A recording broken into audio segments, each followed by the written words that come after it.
नमो नमः। बीए प्रथम वर्ष के प्रथम प्रश्न पत्र के अंतर्गत हम अध्ययन कर रहे हैं रघुवंश महाकाव्य के द्वितीय सर्ग का।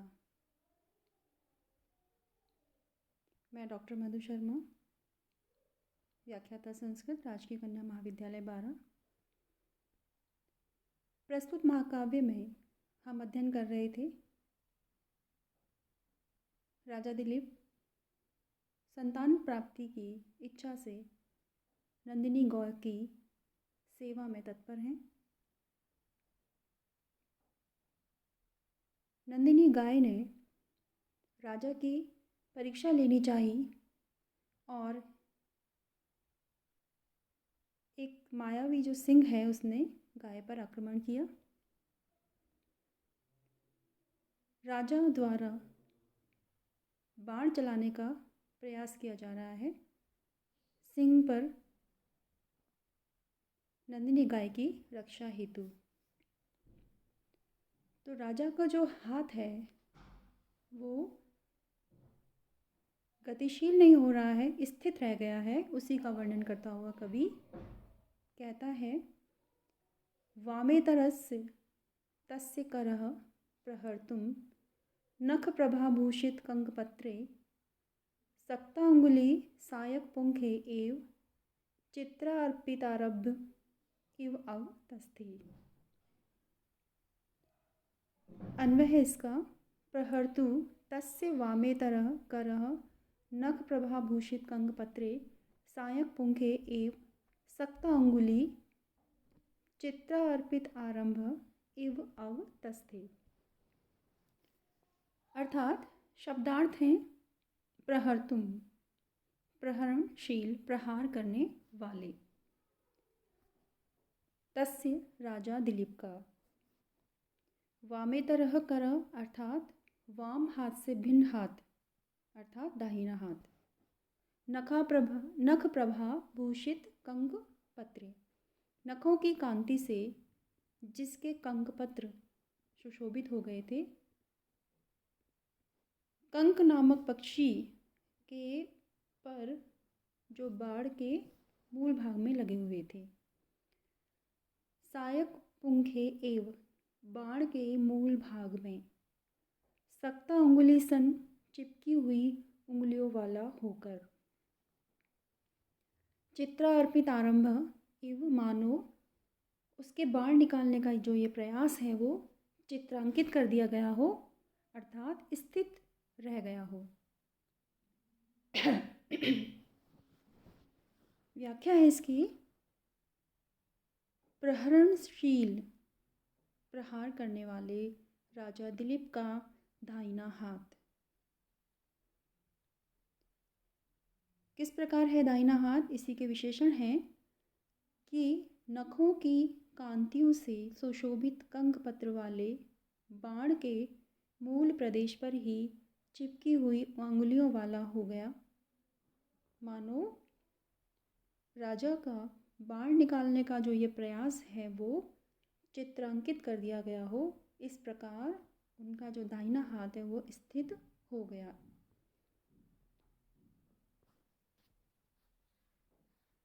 राजा दिलीप का जो दाहिना हाथ है वो बाण निकालने का प्रयास उनके द्वारा किया जा रहा था।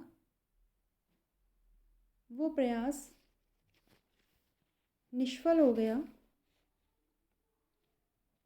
इसी का वर्णन प्रस्तुत श्लोक में किया गया है।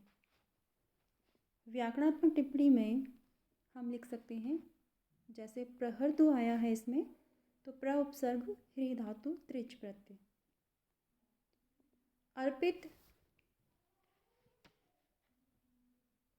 अर्पी से ता प्रत्यय लगकर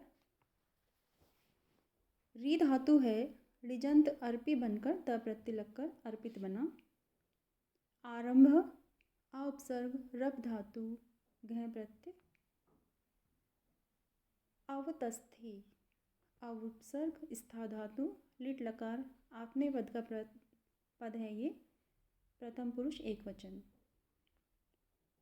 प्रस्तुत श्लोक में उपमा अलंकार क्षमा कीजिए, उत्प्रेक्षा अलंकार का प्रयोग है और उपजाति छंद का प्रयोग यहाँ पर किया गया है। कवि ने उत्प्रेक्षा की है यहाँ पर कि राजा स्थित रह गए, तो ऐसा लग रहा है मानो बाण निकालने का उनका जो ये प्रयास है वो किसी ने चित्रांकित कर दिया हो, चित्र में अंकित कर दिया हो। यहाँ पर उत्प्रेक्षा अलंकार का प्रयोग है, उपजाति छंद है। राजा की स्थिति का वर्णन करता हुआ अगले श्लोक में कवि कहता है, बाहु प्रतिष्ठम्भ विवृद्ध मन्यु अभ्यर्णम आगस्कृतम अस्पृशद्भि। राजा स्वतेजो भी अदह्यत अंतः भोगी इव मंत्र औषधि अवरुद्ध वीर्य। अन्वय होगा इसका, बाहु प्रतिष्ठम्भ विवृद्ध मन्यु राजा मंत्र औषधि रुद्ध वीर्य भोगी इव अभ्यर्णम आगस्कृतम अस्पृशद्भि स्वतेजोभि अंतः अदह्यत।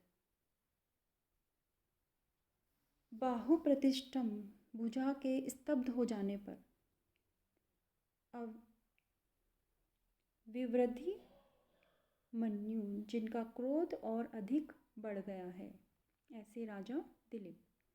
मंत्र औषधि रुद्ध वीर्य मंत्र और औषधि से प्रतिबद्ध हुए सामर्थ्य वाले, भोगी इव सर्प के समान, अभ्यर्णम समीपवर्ती, आगस्कृतम अर्थात अपराधी, अस्पृशद भी न स्पर्श करने वाले, स्वतेजो भी अपने तेज से, अंतः अधह्यत भीतर ही भीतर जलने लगा। व्याख्या इसकी, भुजा के स्तब्ध हो जाने से उद्दीप्त क्रोध वाले राजा दिलीप गरुण मंत्र तथा विष अपहारक औषधि से प्रतिरुद्ध सामर्थ्य वाले सर्प की तरह समीप स्थित, अपने समीप में जो स्थित अपराधी है उसको न छूने वाले, अपने ही तेजों से भीतर ही भीतर जलने लगे। अर्थात राजा दिलीप जो हैं वो अत्यंत क्रोधित हो गए, क्योंकि सामने स्थित अपराधी को वो दंड दे पाने में समर्थ नहीं हो पा रहे थे, क्योंकि उनका हाथ बाण से चिपका रह गया था, हाथ जो है उनका हिल नहीं पा रहा था, तो कुछ कर नहीं पा रहे थे।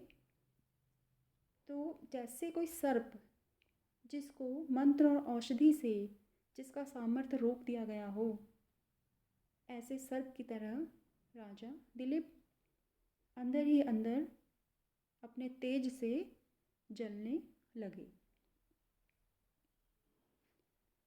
फिर से देखते हैं इसे, भुजा के स्तब्ध हो जाने से, भुजा के न हिलने डुलने से, अत्यंत उद्दीप्त क्रोध वाले जिनका क्रोध बहुत बढ़ गया है, ऐसे राजा दिलीप सर्प की भांति, कैसे सर्प की भांति, गारुण मंत्र और विष अपहारक औषधि से जिसका सामर्थ्य रोक दिया गया हो, ऐसे सर्प की तरह समीप स्थित अपराधी को सिंह ने गाय पर आक्रमण किया है और गाय की रक्षा की जो जिम्मेदारी है वो राजा दिलीप पर है। तो सिंह यहाँ पर अपराधी है और उस अपराधी को वो दंड नहीं दे पा रहे हैं, उस अपराधी को छू भी नहीं पा रहे हैं। ऐसे राजा दिलीप अपने ही तेज से, उनके अंदर जो विद्यमान तेज है उससे भीतर ही भीतर जलने लगे। व्याकरणात्मक टिप्पणी में हम लिख सकते हैं प्रतिष्ठंभ, प्रति उपसर्ग स्तंभ धातु से गह प्रत्यय लगकर बना। विवृद्ध, वि उपसर्ग वृद्ध धातु त प्रत्यय। भोग,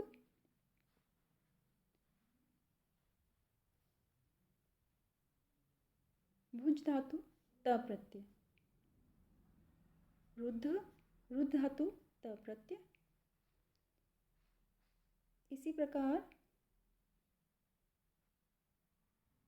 अधय्यत, दह धातु है, कर्मवाचक का ये रूप है, लंग लकार प्रथम पुरुष एक वचन। प्रस्तुत श्लोक में उपमा अलंकार का प्रयोग किया गया है।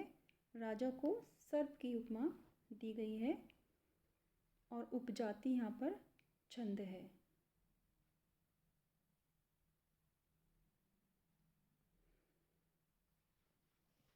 इस प्रकार श्लोक का भावार्थ इस प्रकार से है।